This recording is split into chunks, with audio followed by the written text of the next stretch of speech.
আমরা তাদেরকে এনসিপির পক্ষ থেকে অভিনন্দন জানাতে চাই। আজকে আমাদের এখানে সম্মানিত একজন শিক্ষাবিদ যুক্ত হয়েছেন, যিনি একই সাথে মুক্তিযুদ্ধে অংশগ্রহণ করেছেন, এবং আমরা গাজীপুরে যে ঐতিহ্যবাহী শিক্ষা প্রতিষ্ঠানগুলো প্রায় 10টির অধিক শিক্ষা প্রতিষ্ঠানে বর্তমান রানিং প্রায় 15,000 শিক্ষার্থী পড়াশোনা করছে, যেগুলোতে তিনি তার জায়গা থেকে এই শিক্ষা প্রতিষ্ঠানগুলো পরিচালনা করেন।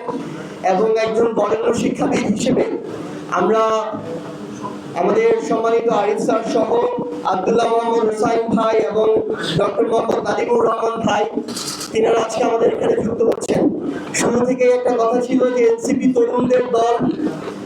অনেকেই বলেছিলেন, আমাদেরকে পরামর্শ দিয়েছিলেন যে তরুণদের সাথে আমাদের যারা অগ্রজ রয়েছে তাদের অভিজ্ঞতা, তাদের পরামর্শের একটা সংমিশ্রণ প্রয়োজন।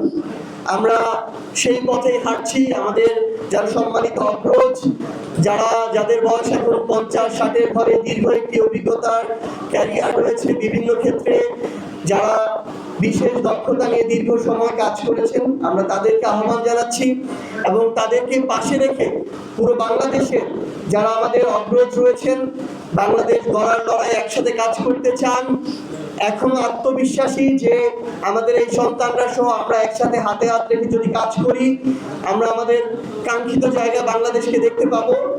আমরা এনসিপির পক্ষ থেকে তাদেরকে আহ্বান জানাই যে আপনারা যে জায়গা ইচ্ছা, কেন্দ্রীয় কমিটি থেকে শুরু করে স্থানীয়ভাবে আপনারা যুক্ত হয়ে আমাদের এনসিপির সাথে কাজ করতে পারেন।